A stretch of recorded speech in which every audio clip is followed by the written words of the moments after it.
Before I get talking about the highly divisive third and fourth entries in the Twisted Metal series, developed by 989 Studios, I want to fast forward to the PlayStation 2 with Twisted Metal Head-On, the seventh installment in the franchise overall, but one that was made to be a direct sequel to Twisted Metal 2, ignoring the events of every other game released after it. Head-On was developed by Incognito Entertainment, who had worked on Twisted Metal Black from 2001.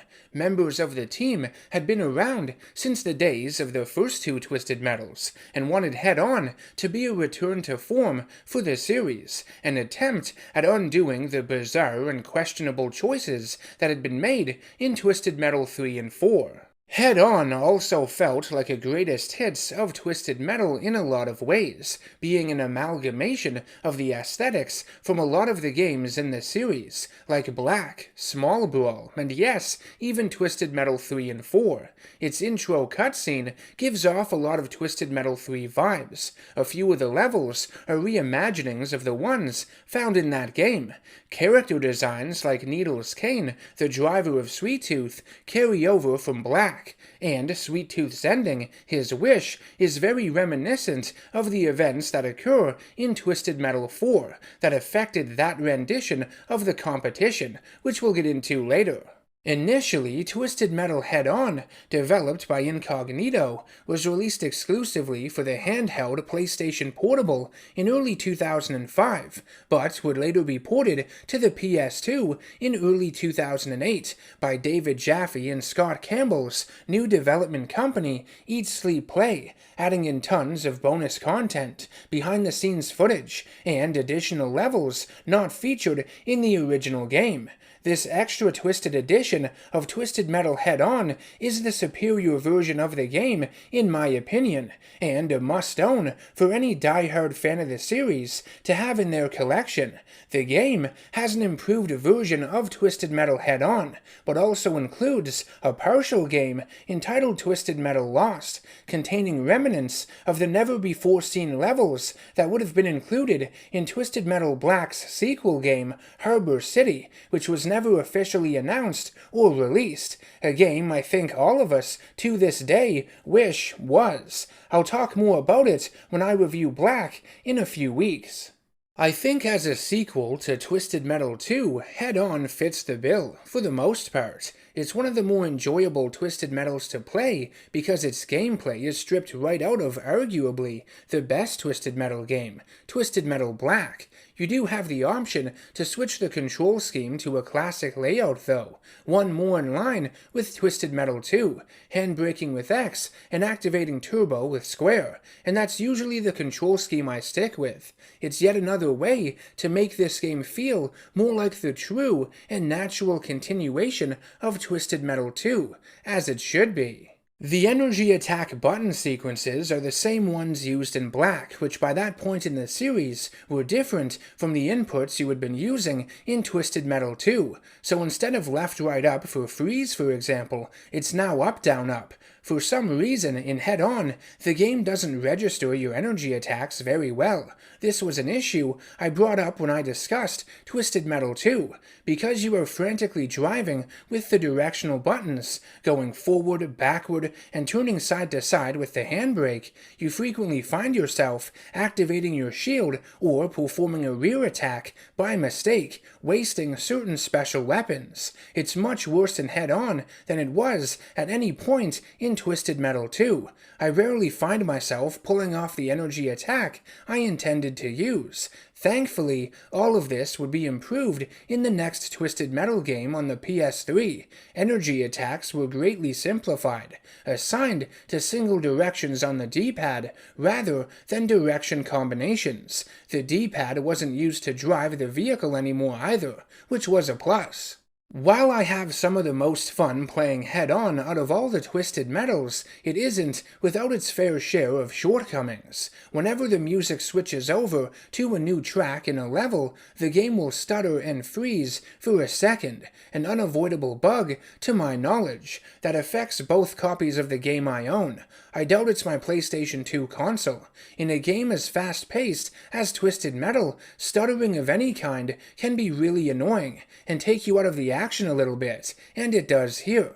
Head-On is without question the easiest of all the Twisted Metal titles. You have to max the difficulty to have any sort of challenge. Many of the weapons feel extremely overpowered, like the homing missiles and napalm, if you land it right. Napalm isn't one of my go-to weapons in most Twisted Metal games. I find it awkward, especially its earlier fire version, but in Head-On, the enhanced damage and feel of the explosive barrels makes it satisfying as hell to send out. Twisted Metal Head-On has a very arcade-like approach to its gameplay. Every time you kill an opponent, they drop a green pyramid-shaped upgrade that can give you numerous effects, like boosting your turbo, jump height, or increasing the damage of your machine guns, and certain weapons, including your special.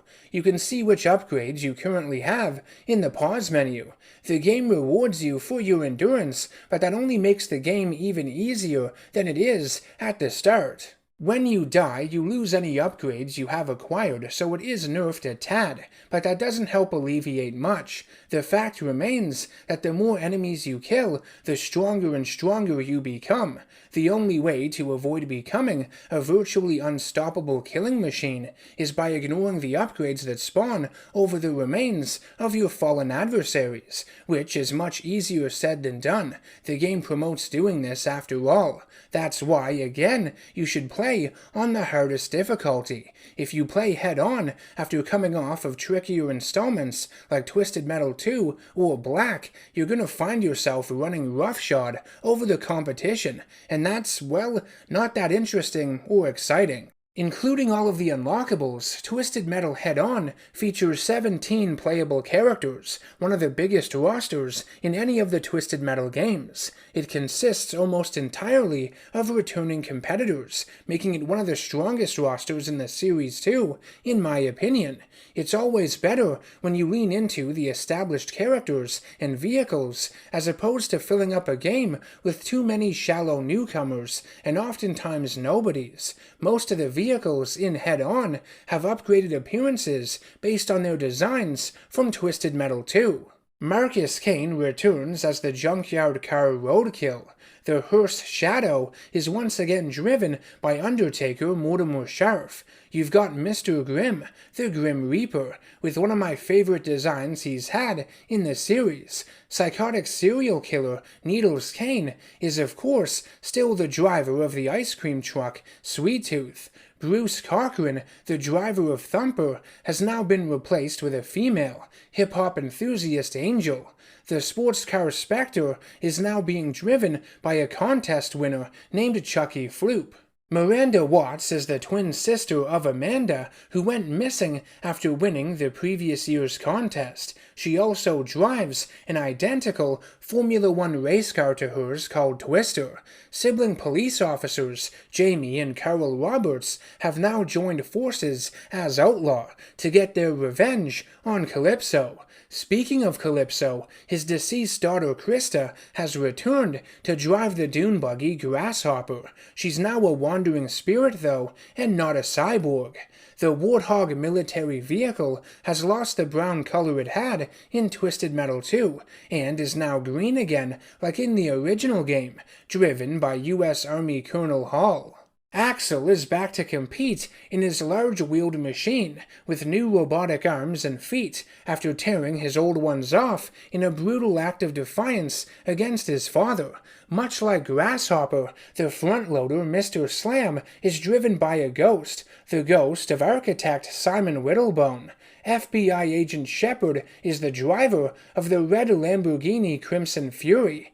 Redneck Hunter Catfish drives Hammerhead, the monster truck. You've got a massive and dirty RV named Cousin Eddie, sharing the same name of its equally massive driver. One of my least favorite vehicles and drivers in the entire series, one that feels lazily tacked on, is ATV, Gene Ruddish, one of Cousin Eddie's hillbilly underlings.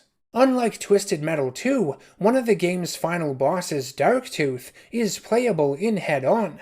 The larger version of the Sweet Tooth ice cream truck, with mechanical jaws attached to the front of it, is driven by Marcus and Needles Kane, instead of their father Charlie, who I assume passed away sometime between the events of Twisted Metal 2 and this one, but who the fuck really knows? The timeline of Twisted Metal has never been concrete.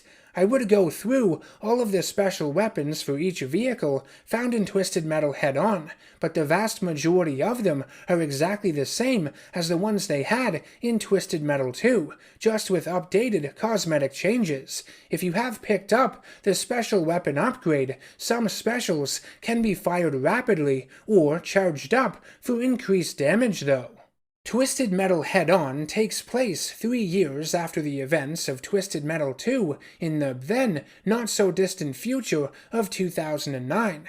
Calypso's physical appearance is a combination of a few of his past designs. The classic one, of course, but also the bald and scarred one that was featured in black. This incarnation of the Twisted Metal competition starts with Calypso projecting a video message on the big screen of a baseball stadium, welcoming you and explaining that the winner will get one wish. It's simple and effective, but definitely not as good as the intro found in Twisted Metal 2. Twisted Metal Head-On carries over the same World Tour concept that Twisted Metal 2 had, in that every stage of its tournament is set in a variety of locales all across the globe. Some of the levels, like Los Angeles, Paris, and Egypt, are reimaginings of the ones featured in Twisted Metal 2 and 3. I think it's nice that this game found ways to pay homage to what had come before, and allow entirely new generations of gamers to experience some of these levels and their secrets for the first time.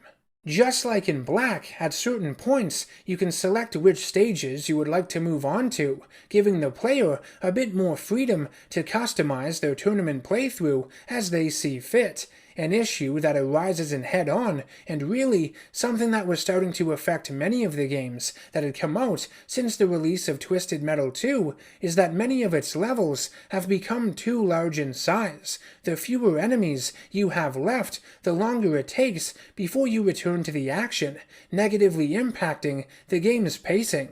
I get that Twisted Metal promotes the idea of playing levels multiple times to explore them and find everything it is they have to offer, but many of them in this game still feel excessive structurally, and because Head-On is so easy, even on the hardest difficulty, that doesn't help matters. The battles don't last for very long. You don't always feel as satisfied as you should when completing them. It's as if the game is rushing you through them, with you only getting to see and experience a small fraction of their true potential. I love it when battles in the Twisted Metal games span most of, if not all, of an arena's space. Here, so many of them have large sections that go virtually untouched. Running through them all now, Stage 1 is Big Blue Stadium, against 3 opponents. You can drive up into the stands, through the connected dugouts. There's a building with breakable glass in the one corner, and the environmental attack is a series of firework missiles that come out of the stage where a band is playing. If you watch the entire opening cutscene, the song Disaster Proof by Level will play. If not, it will be some other background music instead. Disaster Proof is the only licensed track in this entire game, but it does act as a good opening theme for Head-On, putting you right in the mood. Level is a very obscure band, but this song kicks ass and fits Twisted Metal through and through. After Big Blue Stadium, you find yourself in Los Angeles and have to take out 4 other contestants to advance. This stage is very similar to the version of it from Twisted Metal 2 with electrical power stations and multi-lane highways. It's flatter than the one from Twisted Metal 3, which had a lot more verticality to it. It embraces more of the Hollywood aspects of Los Angeles. The one side of the level looks to be a film studio. You can also teleport up to the Hollywood sign, which reads LA Wood for some reason. I don't know why. The next levels are Paris and Egypt that have you face 5 opponents and you get to choose which one to compete in. I don't have a whole lot to say about the Paris level. It's a commendable remake of the one from Twisted Metal 2. You can destroy the Eiffel Tower again, but this time its pieces not only make bridges connecting the tops of the buildings, but also additional ramps to get onto them as well. Egypt had been featured in Twisted Metal 3, but the level left a lot to be desired. It was very basic in design. Here, you've got a bit more to do in it. Several tunnels that lead inside of a pyramid. You've got the Nile River on one end, and on the other, a tornado in a large sandpit you can summon with the environmental pickup. The 4th stage of the game has you go up against the first of 3 boss vehicles, Cousin Eddie. He's basically a watered-down version of the minion boss from Twisted Metal Black. It takes place in a more destroyed version of the LA Wood level, and at night, the first phase has you taking out a bunch of ATVs, while Cousin Eddie's RV is shielded. Once they are all killed, his shield is removed, and instead of attacking panels like you did with Minion, you have to shoot and kill all of the hillbilly gunners that pop out of the windows and roof of his vehicle. After that, Phase 3 has you fight him like normal. After dealing with Cousin Eddie, you move on to the ruins of the Roman Colosseum. You can climb up to the higher level of it. There are small pools of water and other ruins on the far ends of the stage, and in the center of the Colosseum is an endlessly burning bonfire that will damage you if you fall in. There's also an environmental attack that has it shoot a fireball at the nearest vehicle. You only have to beat 4 other contestants to advance, so it acts as a bit of a breather following your boss battle. Next is another 2 levels you can choose from, Russia and Greece, that each have 5 opponents in them. Russia's is set in the Red Square during winter, with the St. Basil's Cathedral being the most notable landmark. This level is just too big for its own good. There's a large exterior area with a skating rink, some interiors of buildings, a shopping mall, an underground tunnel, a missile that can be blown up to damage enemies. There's a bit too much going on, and so much of it that gets left unexplored by the end. Greece is sorta like that as well. It feels like a duller version of the prison passage level from Twisted Metal Black that had you travel on a ship before reaching the mental asylum on the coast. With that one, the level slowly and meticulously expanded as the battle went on. Here, the boat is just stationary and doesn't feel all that interesting. I do like the pool that is sunk in, leading to the lower floors of it though. There's a temple you can drive around, and a statue of Zeus at a theater that can shoot electricity at you. Following Russia, or Greece, the next battleground you find yourself in is Monaco. There are some smaller boats docked near the ocean, and on the roads, you need to dodge the race cars that whiz by. I'm gonna start sounding like a broken record here, but as much as I love Head On, a lot of its levels are just adequate and not spectacular. They do the job, but aren't all that memorable or accomplish anything other similar stages in other Twisted Metal games do much better. None of them are terrible by any means, but just not that extraordinary either. I think my favorite level in Head On is honestly Transylvania. The interesting thing to note about it is that it's exclusive to the Extra Twisted Edition PS2 port of Twisted Metal Head On. I like the spooky visuals in it, the jagged trees, medieval buildings, and darker color scheme. The biggest set piece in it is the castle. It's got a pair of large wooden ramps in the center of it. There are elevators that take you up to the higher sections, multiple entranceways with crumbled bridges, and a spiked crusher that kills you instantly if you don't time it properly. There's also a moat surrounding the castle you can fight in as well, which is pretty cool. The 8th arena you fight in is the streets of Tokyo, Japan. It's very hilly. You've got roads, alleys, a highway tunnel, and a bridge. Not much else to really say about it. After the Tokyo streets, you make your way up to the rooftops in level 9. You can destroy radio towers to access additional areas. As much as I shat on the instant deaths you had in Twisted Metal 2, falling off its rooftop level due to the clunkier controls, the rooftop stage in Twisted Metal Head-On is very unremarkable compared to all of the other ones in the series. You can't fall off most of it due to barriers that have been placed down. And even in the areas that you can, instead of being killed outright, you just respawn and lose a bit of health. Because this game has crisper controls than Twisted Metal 2, having fall hazards would have been completely fine. This level is a lot tamer than it should be this late in the game. The tournament in Twisted Metal Head-On culminates with back-to-back boss battles. The first is against Darktooth in the Tokyo streets. The large ice cream truck crashes through a bunch of pillars near some homeless people and chomps down with its teeth. The battle against Darktooth here is fine, and the truck's design is pretty badass, with the jaws on it and everything, but the fight is nowhere near as iconic as the one from the end of Twisted Metal 2. It's a bit forgettable, and like most of the game, far too easy. After you defeat Darktooth, much like Twisted Metal 2, there is a surprise boss following it. Tower Tooth is the final boss of the game, also driven by Marcus and Needles Kane. It's a giant, fully articulating sweet tooth head on top of a restaurant that breaks out of the ground to reveal large beams attached to several ice cream trucks and tank tracks beneath it. It's the very definition of excessive. While the concept is kind of interesting, the gameplay surrounding this boss fight is a fucking mess, one of the worst the series has ever seen, and that's saying a lot. Tower Tooth is the largest vehicle in Twisted Metal history, but that means it can't do much of anything. The Tokyo Street stage is a simple grid, and that's all this AI can move in due to its sheer size.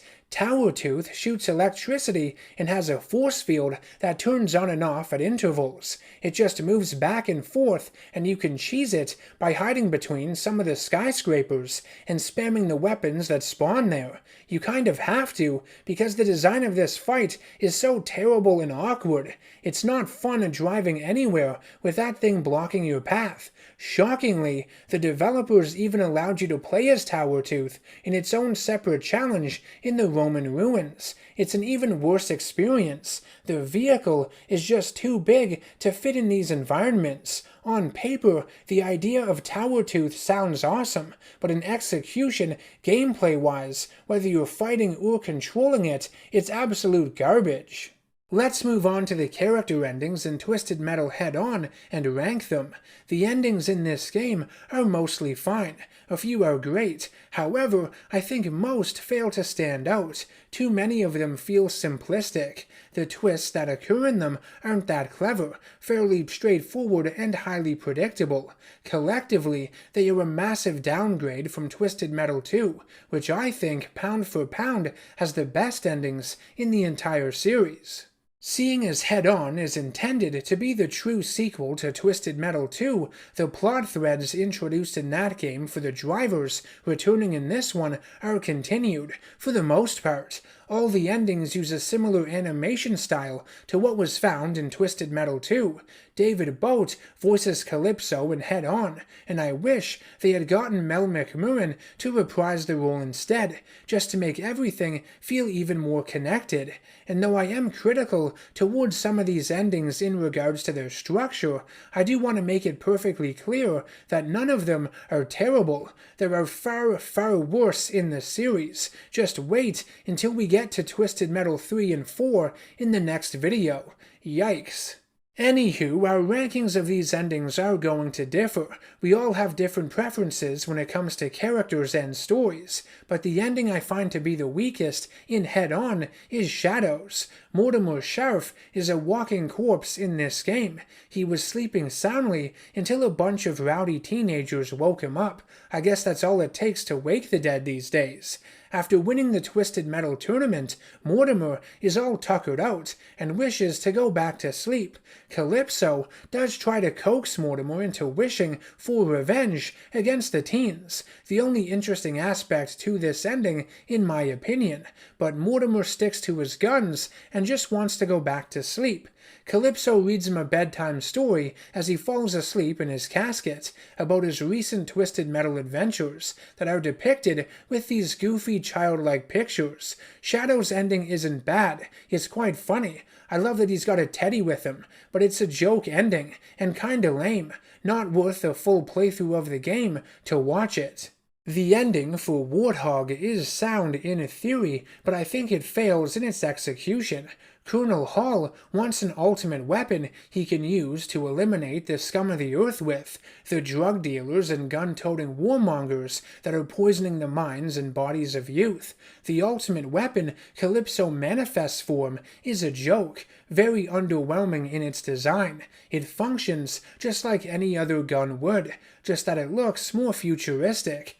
Colonel Hall would attack a drug compound in Brazil to save the children there, working as servers. It's mental that he thinks a single weapon like this one and nothing else is going to be a magic wand to eliminate all evil. Whatever. The kids pull out guns themselves and shoot the army veteran dead, as Calypso looks on and laughs. It's a case of sticking your nose where it doesn't belong, but I hate the look of this so-called ultimate weapon, and Colonel Hall just comes off like a big buffoon in this ending. General dumbfuck. Thumper's ending is kind of dull, but its driver Spectre is one of the more one-dimensional characters in this game. Who else misses Bruce? Angel wants more lift, bounce, and thump for her car. She wants it bigger and louder, enough to shake the world. She drives down the street, causing earthquakes, shattering glass, and ruptures people's ears. The sound waves soon become too overwhelming for even Angel, and a skyscraper above breaks apart, crushing her lowrider and putting an end to all the racket. The worst part about this ending is that her innocent dog had to die along with her. The driver of Spectre is a man named Chucky Floop. He won his weaponized striped sports car as well as an invitation to enter the Twisted Metal competition from some radio contest. The disc jockey from the station doesn't even know what Twisted Metal is, which is hard to believe, and makes me wonder why the station even offered to give out the prize in the first place, how they got their hands on it. Regardless, Floop finds himself the victor and stands in front of Calypso. His wish is very simple. He wants cash and plenty of it. It starts raining money in all its physical forms. Bills, coins. Floop is quickly crushed by the weight of it all. Spectre's ending involves a solid twist, a staple of this series, but it's not one I find that impressive. It's a huge downgrade from Spectre's ending in Twisted Metal 2. Mr. Slams is kinda stupid, I hate to say it. In Twisted Metal 2, Simon Whittlebone wanted to build the greatest architectural achievement in history, and becoming careless and conceited would fall from the top of it to his death. In Head On, he's a ghost who lost his accent for some reason, bound to the remains of his tower. All he wants is a way to finish his masterpiece. Calypso says what we're all thinking though. If Simon can drive a front loader as a ghost, then why the hell can't he use power tools? Whittlebone says it's because he's used too much of his spiritual energy to scare people away who have been trying to tear his tower down, which doesn't explain anything. Simon doesn't choose his words carefully and wishes to be reborn. Calypso turns him into a baby and worries that Simon's tower will be knocked down before he grows old enough to finish it, but Simon had left it unguarded the whole time he competed in Twisted Metal. I'm sure it's already gone anyways, and why didn't Simon just wish for his tower to be completed instead? That would have been a whole lot easier. Mr. Grimm's ending starts out like it did in Twisted Metal 2. He's a soul addict who has lost control over his hunger. His wish is to no longer be the Reaper of Souls, having the title passed on to someone else so he can live a human life. I like how one of the cross dissolves makes Calypso out to be a form of Grim Reaper himself. A nice touch. Calypso transfers the powers of Mr. Grimm into the body of a little girl nearby. Grimm becomes a normal man, but the first name on the new Reaper's list is Mr. Grimm's. He gets hit and killed by a semi-truck. The twist is fun, but the execution is rather basic. So ATV has to be my least favorite character in all of Twisted Metal, or I guess more accurately, the one I play as the least. It's just a guy on a four-wheeler, which is boring. The stats for it suck, and the driver, Gene Ruddish, is just one of Cousin Eddie's disciples, so he isn't all that interesting to me.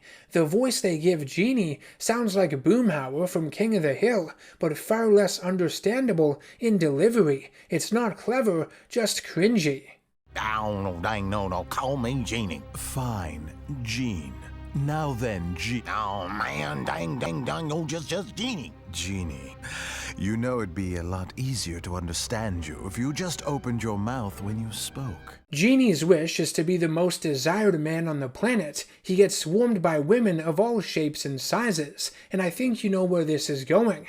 Genie clarifies with Calypso he just wants women in love with him, but Calypso says the wish has already been granted, so men are going to be interested too, though disappointingly we don't see that happen, it's just women. Calypso even creeps him out by grabbing his head. I don't know if it's supposed to imply that even Calypso can't resist his own magic, but anyways, as you would expect, this one is pretty predictable, a concept I'm sure I've seen numerous other times across fiction. Genie gets overwhelmed by the mass of people surrounding him. There isn't enough for him to go around. He gets mobbed, and his sanity can only maintain itself for so long.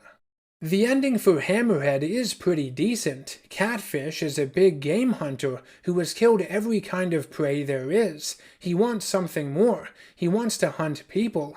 Calypso says competing in Twisted Metal was its own form of hunt, but Catfish wants a one-on-one affair in the bush against a real nasty son of a gun, as he puts it. Calypso grants his wish. We see Catfish in the bush hunting his new prey. His breaths of excitement sound orgasmic, which is disgusting. He shoots what he thinks is his target, but it's revealed to be a decoy. Catfish is then shot and killed by Calypso, and his head hung on a wall as a trophy. This ending reminds me a lot of the film and short story it's based on, called The Most Dangerous Game, that has a big game hunter strand a group of people before hunting them down for sport. A lot of other stories have taken elements of it over the years. Axl had one of, if not the greatest ending in Twisted Metal history in his debut game, Twisted Metal 2. He had been trapped in a two-wheeled machine by his abusive father for 20 years, ripping his own arms off to free himself from the torment. In Head On, he's had mechanical arms and feet built for him by a Dr. Zemu, who saved his life because Axl would have surely bled out with his self-inflicted injuries. The mechanical limbs can attach and detach themselves from Axl's machine. The reason he's competing again in the Twisted Metal tournament is because that's the deal he made with Zemu. Axl promised that in return for the surgery, he would win the contest and give his wish to the doctor. Axl's ending here is great because it does a good job addressing what had happened to him at the end of Twisted Metal 2. It's not perfect, but it at least makes a bit of sense and doesn't completely disregard his injuries like Twisted Metal 3 did. I think the eventual outcome of his ending could have been better though. His character, one of the strongest in the franchise, unfortunately experiences a pretty severe regression.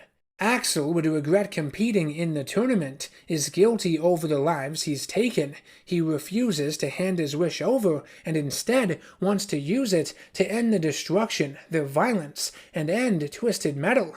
Angered, Dr. Zemu pulls out a remote and forcefully moves and magnetizes Axel's limbs back into his machine. As Axel wishes for world peace, he is electrified by Dr. Zemu mid-sentence, and the final word that comes out of him sounds like pizza. So Calypso grants his wish, and a fresh pepperoni and cheese falls to the ground in front of him. Dr. Zemu offers to release Axel from the machine, only if he wins next year's competition. So we're back to where we started, with Axel, trapped. It's like Twisted Metal 2 never happened.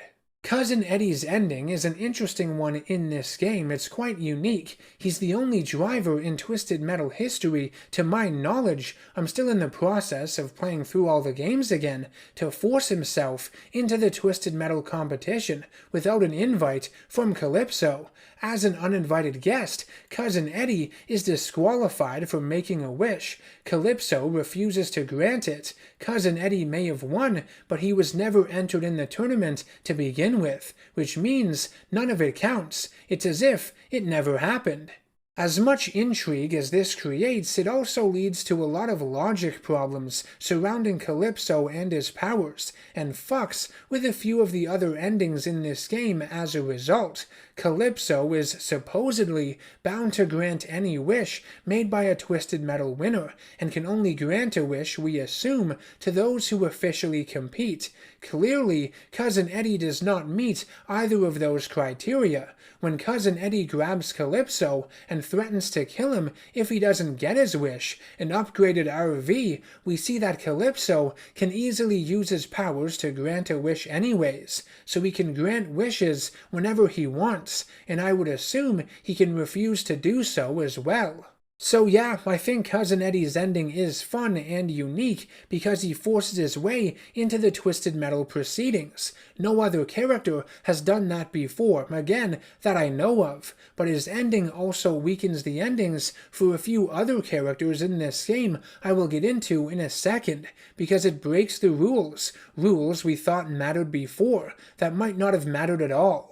Grasshopper's ending was not only one of my favorites from Twisted Metal 2, but one of my favorites in the entire series. In Head On, it is further explored in a somewhat intriguing way, but falls short of the original. Krista's spirit had been brought back by her father Calypso, and he promised that if she won his competition, she could use her wish to have her mortal life returned to her. However, Krista is upset that her dad has been using her to cause more death and destruction in his tournament. She misses the man her father used to be, and wishes that the car accident that killed her, her mom, and scarred her dad's face never happened. We cut to Calypso sitting over his daughter in the hospital. Krista is alive, but has been in a deep coma for many years. Calypso and the doctors have all lost count how many. I like this ending for the same reason I do Grasshoppers in Twisted Metal 2. It's got a lot more emotion than what we're used to in these games, and it's nice to see that rare human side of Calypso again. I just don't think it's as powerful as the previous ending was for this character. It feels more contrived this time around. Why does Krista have to win to wish for life? Why can't Calypso just grant it whenever if that's what he wants so badly? Why can't he just take Krista out of her coma with his magic? You could argue it's all part of the game. A contestant has to win Twisted Metal in order for Calypso to be able to use his powers and grant their wish. But as we saw in Cousin Eddie's ending, none of these rules matter. This shit is murky at best.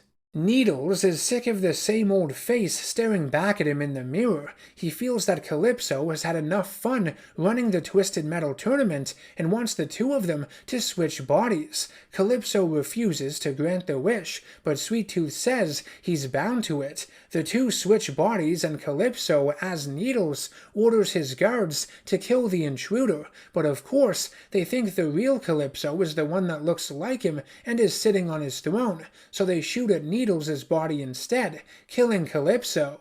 This ending is kinda cool because it implements ideas that were presented in the 989 Studios games, specifically Twisted Metal 4, with Sweet Tooth taking over the tournament from Calypso as its new host. But, much like Grasshopper's ending, the events of Cousin Eddie's raise a lot of distracting questions that limit my enjoyment of it. Is Calypso really bound to grant Sweet Tooth's wish here? And despite having heard the wish and witnessed the light show, would Calypso's guards blindly shoot up Sweet Tooth's body even though their master's voice is coming out of it? I don't know. I think I'm looking too deep into this stuff. Twister's ending is sweet because it has Miranda Watts looking for her twin sister Amanda, who had gone missing following her win of the Twisted Metal competition 3 years ago. If you recall, she had gone so fast in a race car that she broke the time barrier, time traveling, running out of gas, and being crushed by a Tyrannosaurus. Her shattered helmet would be found millions of years later and placed in a museum. It baffled historians. At first, Calypso is coy with Miranda. He says if her sister is dead, it's beyond his knowledge, and that's true. He would have no idea where she wound up. Miranda demands to know what happened to her sister and wishes for Amanda to be returned to her. It's neat that we get a cameo from Mr. Grimm here, with Calypso ripping Amanda's soul from him. A pit opens up and a hand reaches out of the ground.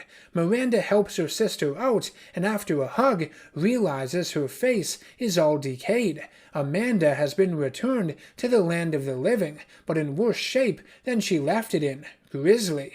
Twister's ending is definitely one of the more unsettling and creepy in Head On, and I think it does a good job continuing this character's story. As a twin myself, I guess this ending resonates with me a bit more too.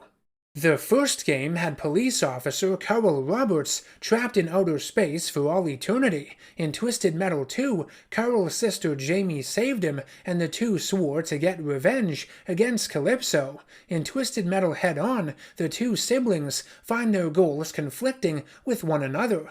Carl wants to kill Calypso right then and there. Jamie doesn't want to do any more killing. She believes enough blood has been shed and wants them to wish for the Twisted Metal tournament to come to an end.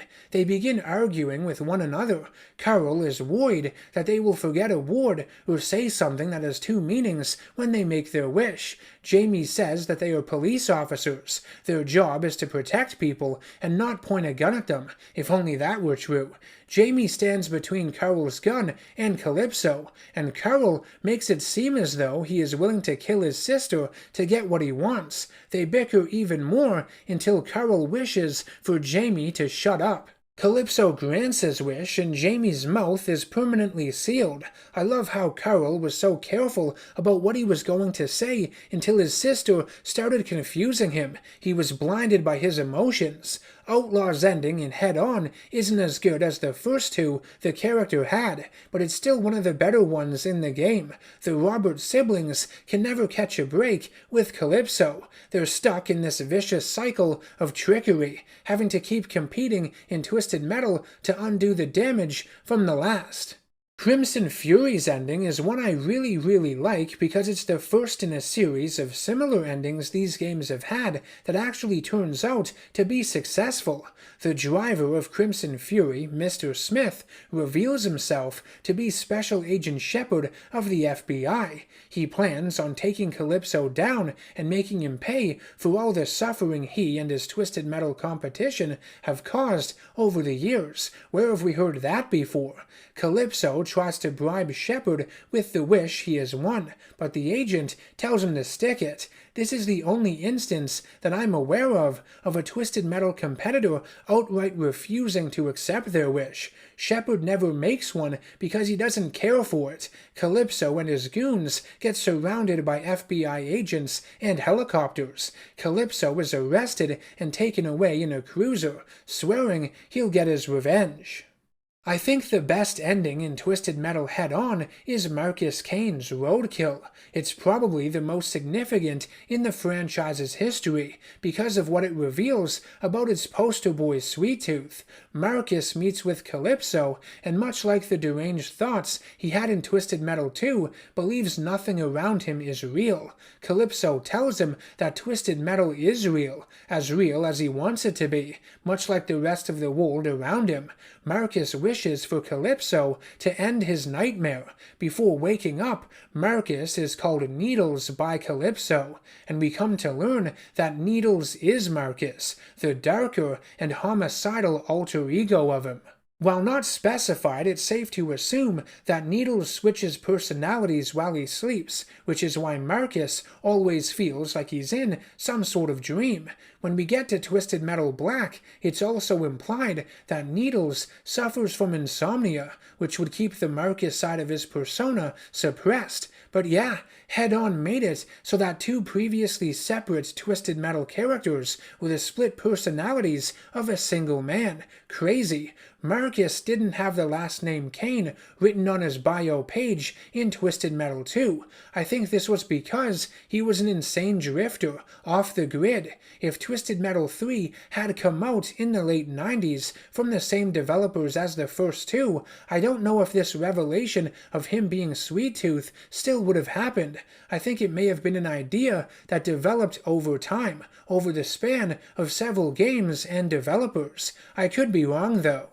Twisted Metal Head-On does have some problems. A few of the character endings could have been a bit better, and its lack of difficulty means it doesn't offer any significant challenge compared to the other games, outside a few of its boss battles. That said, like I mentioned earlier, it still is one of my favorite games in the series because it's a love letter to all things Twisted Metal, a greatest hits of this franchise. Its visuals and tone are a faithful combination of several of the past games, and acting as a direct sequel to the amazing Twisted Metal 2, I think Head-On does a pretty solid job with everything, all things considered. In the next part of my retrospective, I will be returning to the PS1 era with two of the most divisive installments in this franchise, Twisted Metal 3 and 4, developed by 989 Studios. Many consider them to be the black sheeps of the series, the ones that in many ways almost killed it. See you then.